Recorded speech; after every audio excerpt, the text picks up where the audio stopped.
అదే RTV app వార్తల్ని క్షణాల్లో చదివే అవకాశం ఉంటుంది. ఒక న్యూస్ పేపర్, ఒక టెలివిజన్ ఛానల్ మీ చేతుల్లో ఎప్పుడూ ఉంటాయి. పబ్లిక్ ప్రైవేట్ పార్ట్నర్షిప్ రెండు కూడా. పీపీపీ అంటే అర్థం తెలియనటువంటి ప్రతిపక్షం మనకి ఈ రాష్ట్రంలో దరిద్రం. మనకు ఉన్నటువంటి ఇబ్బంది ఏంటంటే వాళ్ళు పీపీపీ అంటే ప్రైవేటైజ్ చేయడం అనుకుంటున్నారు. పబ్లిక్ ప్రైవేట్ పార్ట్నర్షిప్ అంటే పబ్లిక్ అంటే గవర్నమెంట్, ప్రైవేట్ అంటే ప్రైవేట్ పార్ట్నర్స్. వాళ్ళు పబ్లిక్ ప్రైవేట్ పార్ట్నర్షిప్తో చేసేటువంటి కార్యక్రమాల్ని ప్రైవేట్ రంగం అనేటువంటి మాట చెప్పేటువంటి మనకి దుస్థితి ఇవాళ ప్రతిపక్ష నాయకుల వల్ల కలుగుతూ ఉంది. ప్రతిపక్షంలో ఉన్నటువంటి మాజీ ముఖ్యమంత్రి గారి దగ్గర నుంచి పర్యాటక మంత్రిగా చేసినటువంటి వారి వరకు కూడా అందరికీ పీపీపీ అంటే తెలియనటువంటి పరిస్థితి వచ్చింది.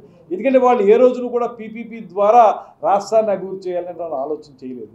ఇవాళ మనం ఏం చెప్తున్నాం అంటే పబ్లిక్ ప్రైవేట్ పార్ట్నర్షిప్ అన్నప్పుడు పూర్తి దాని మీద అజమాయిషీ కానీ దాని మీద ఉన్నటువంటి కంట్రోల్ కానీ ప్రభుత్వం దగ్గరే ఉంటుంది. దానికి సంబంధించి పెట్టుబడి పెట్టేటువంటి వాళ్ళు ప్రైవేట్ వ్యక్తులు వస్తారు. వాళ్ళ మీద కంట్రోల్ మనమే పెట్టుకుని ఆ ప్రాజెక్టు బాగా జరగడానికి వీలుగా పీపీపీ మోడ్ అనేటువంటిది మనం చేస్తూ ఉన్నాం. ఇది అర్థం చేసుకోకుండా మెడికల్ కాలేజీ ప్రైవేటైజ్ చేసేస్తున్నారు, దానికి ఎవరు మాట్లాడడం లేదు. ఇలాంటి మాటలు మాట్లాడేటువంటి వాళ్ళకి అసలు పబ్లిక్ ప్రైవేట్ పార్ట్నర్షిప్ అంటే అర్థం తెలుసుకుని ముందు అప్పుడు మాట్లాడడం. 100% ఒకటి నిజం చెప్పాలండి మీకు, మీరు వాళ్ళ హయాంలో ప్రారంభించినటువంటి మెడికల్ కాలేజీ మనం అంత దూరం వెళ్ళొద్దు. మన రాజమండ్రిలో మనకున్న మెడికల్ కాలేజీ వాళ్ళు 5 సంవత్సరాలు పరిపాలన చేశారు. ఏ స్థితిలో ఉందో చెప్పండి. వాళ్ళు మెడికల్ కాలేజీ ఏమైనా ఫుల్ ఫ్లెడ్జ్డ్గా తయారైందా? ఎక్కడైనా నాకు సమాధానం దానికి చెప్పండి.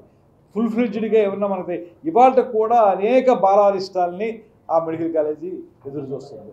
ఎక్కడా కూడా మనకి ఫుల్ ఫ్లెడ్జ్డ్గా మనందరికీ రాజమండ్రి వాసులమైనటువంటి మనకే అక్కడ పూర్తి స్థాయి మెడికల్ కాలేజీ ఉందనేటువంటి భావన లేదు మనకి.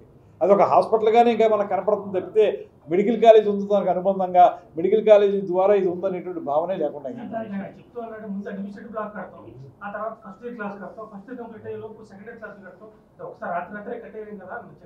అవును, ఎన్ని సంవత్సరాలు? ఇప్పుడు వాళ్ళు చెప్తున్నటువంటిది నేను ఒప్పుకుంటాను, ఫేజ్డ్ మేనర్లోనే కన్స్ట్రక్షన్ జరుగుతుంది. 5 సంవత్సరాల కాలంలో మీరు ఎన్ని కట్టచ్చు, ఎన్ని చేశారో చెప్పండి. సమాధానం టైం ఏమి మీకు ఇచ్చిన టైము, మీకు ఇచ్చిన మ్యాండేట్ 6 నెలలకో సంవత్సరాలకో మ్యాండేట్ ఇవ్వలేదు కదా. మీకు మ్యాండేట్ ఇచ్చింది 5 సంవత్సరాలకు ఇచ్చారు. మీరు వచ్చిన వెంటనే ప్రారంభించారు. ప్రారంభించి 5 సంవత్సరాల కాలంలో మీ పురోగతి ఏంటో చెప్పండి. ఇవాళ రాజమండ్రి మెడికల్ కాలేజీ కొత్తగా బిల్డింగ్లు కట్టినటువంటి దాఖలాలు ఎక్కడా లేవు, ఏ కొద్దిపాటి తప్పితే. మనకు ఆల్రెడీ ఎగ్జిస్టింగ్ వాటిలోనే మీరు చేశారు. ఎక్కడ మీరు డెవలప్ చేశారు చెప్పండి.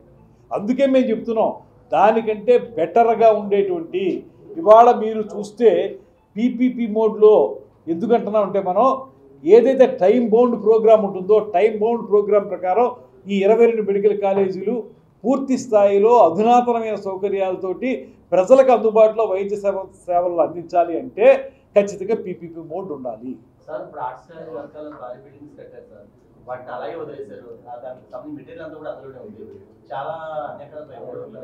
ఇప్పుడు దాన్ని ఇవన్నిటినీ కూడా మనం పట్టాలెక్కించడానికి మనం చేసే ప్రయత్నం.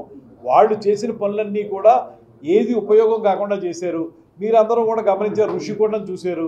ఋషికొండ ఆ రోజున అక్కడ ఋషికొండ కట్టడానికి ముందున్నటువంటి రిసార్ట్స్ ఏవైతే ఉన్నాయో ఋషికొండ రిసార్ట్స్ సంవత్సరానికి 7 కోట్ల రూపాయల ఆదాయం ఇచ్చేటువంటి రిసార్ట్స్ అవి మొత్తం రాష్ట్రంలో మనకి పర్యాటక డిపార్ట్మెంట్కి అత్యధిక ఆదాయాన్ని ఇచ్చేటువంటి రిసార్ట్స్ని పగడగొట్టి అక్కడ మీరు ఒక రాజప్రసాదాన్ని కట్టుకున్నారు. మీకోసం మీరు ఒక పెద్దగా మీ కుటుంబ సభ్యులు మీరు ఉండడం కోసం పెద్దది కట్టుకున్నారు. దాన్ని ఇవాళ సంవత్సరం 4 నెలలు అయింది, సంవత్సరం 3 నెలలు అయింది. ఏమి దాన్ని ఉపయోగంలో తీసుకురావడానికి ఏం చేయాలి చెప్పండి. ఇవాళ దానికి 7 కోట్లు వచ్చే ఆదాయం పోగా మేము కరెంటుకి 1 కోటి రూపాయలు బకాయి పడ్డాం. ఇవాళ దాన్ని అలాంటివి చేయటం వల్ల ఏంటి ఉపయోగం? బిల్డింగ్లు కట్టడానికో లేకపోతే ఊరికే ఊహాజనితంగా మాట్లాడడానికి కాదు కదా.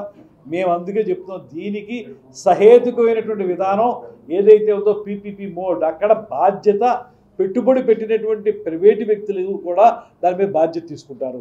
వాళ్ళ మీద అజమాయిషీ ప్రభుత్వానికి ఉంటుంది. అది ఖచ్చితంగా అనుకున్న టైంలో పూర్తి చేసి అనుకున్న సమయంలో వైద్య సేవలు ప్రజలకు అందించడానికి వీలుగా పీపీపీ ప్రాజెక్ట్ అంటున్నాము. ఇది ప్రజలకు ఉపయోగపడే విధానం. ముందు పీపీపీ అంటే ఏంటో అర్థం తెలుసుకోమని చెప్పి ప్రతిపక్ష నాయకులు చెప్పారు. ఏమంటే అసలు రోజా గారికి అలా మాట్లాడేటువంటి అర్హత ఉందా? ఆవిడ ఎమ్మెల్యేగా ఉన్నప్పుడు మంత్రిగా ఉన్నప్పుడు కూడా ఆవిడ చేసింది ఏంటి? జబర్దస్త్లో మీరు పార్టిసిపేట్ చేయలేదా? జబర్దస్త్ కార్యక్రమాల్లో నిరంతరం మీరు మొన్నటి వరకు ఉన్నారు కదా. జబర్దస్త్ కార్యక్రమాల్లో పార్టిసిపేట్ చేసి మీరు అక్కడ రకరకాల విన్యాసాలు చేసి ఇవాళ మీరు మాట్లాడటానికి మీరు అర్హులా? మీరు ఒకటే చెప్పండి, మీరు పర్యాటక మంత్రిగా, అమ్మ రోజా గారు ఈ సమాధానం చెప్పండి, పర్యాటక మంత్రిగా ఎక్కడైనా సరే రాష్ట్రం మొత్తం మీద కొత్తగా ఒక ప్రాజెక్ట్ తీసుకొచ్చారా? కొత్తగా కేంద్ర ప్రభుత్వం నుంచి చేయగలిగారా? రాష్ట్ర ప్రభుత్వం ఏదైనా చేయించగలిగిందా? ఒక్కటి కూడా చేయలేదు. అదే ఇవాళ డిప్యూటీ సీఎం గారు పవన్ కళ్యాణ్ గారు ఒక్క రోజులో గ్రామ సభలు మొత్తం రాష్ట్రం అంతా నిర్మించారు. ఇవాళ ఎన్ఆర్ఈజీఎస్ ద్వారా మేము ధైర్యంగా చెప్పగలం, నేను ఎమ్మెల్యే అయిన తర్వాత నిడదవోలుకి మంత్రి అయిన తర్వాత ఎన్ఆర్ఈజీఎస్ ద్వారా రమారం 20 కోట్ల రూపాయలు తీసుకొచ్చి రోడ్లు వేయించగలిగాను ఉప ముఖ్యమంత్రి గారి యొక్క డిపార్ట్మెంట్ ద్వారా. అదేవిధంగా రాష్ట్రంలో నుండి ప్రతి ఎమ్మెల్యే కూడా ఎన్ఆర్ఈజీఎస్ అంటే అది ఉప ముఖ్యమంత్రి గారి డిపార్ట్మెంట్, ఆ డిపార్ట్మెంట్ నుంచి ఇవాళ లింక్ రోడ్లు కానీ గ్రామీణ రోడ్లు కానీ వేయించగలిగాం. అదేవిధంగా మీరు చేసినటువంటి అనేక కార్యక్రమాల్లో పంచాయతీలకి ఏదైతే ఆదాయం రావాలో ఆ ఆదాయాన్ని పెంపొందించే మార్గాన్ని పవన్ కళ్యాణ్ గారు చేపట్టారు. ఏనాడు కూడా ప్రజా సమస్యల పరిష్కారం విషయంలో ఎక్కడా కూడా అలసత్వం వహించలేదు. ఆయన కొంత ఖాళీ సమయాన్ని, ఆయనకి వేరే వ్యాపకం లేదు. మీకు కబ్జాలు ఉన్నాయి, మీకు వ్యాపారాలు ఉన్నాయి, మీకు దొంగ వ్యాపారాలు ఉన్నాయి. ఆయనకి ఏ రకమైనటువంటి వ్యాపారం లేదు. ఆయన సినిమాల ద్వారా వచ్చే 4 రూపాయలతో కుటుంబ పోషణ, ఆ వచ్చిన డబ్బును కూడా ఆయన ప్రజలకే ఖర్చు పెట్టేసేటువంటి పరిస్థితి. ఆయన ఒక పక్కన కొద్దిపాటి సమయాన్ని సినిమాలకు వెచ్చిస్తూ 90% సమయాన్ని ప్రజా సమస్యల పరిష్కారానికే చేస్తూ ఉన్నారు. మంత్రి అయినప్పుడు, ఉప ముఖ్యమంత్రి అయినప్పుడు సహజంగా ఎక్కడికైనా వెళ్ళాల్సింటే విమానాల్లో వెళ్తారు, అది సహజం. అది దాన్ని మీరు ఆక్షేపించడానికి మీకు అర్హత లేదు.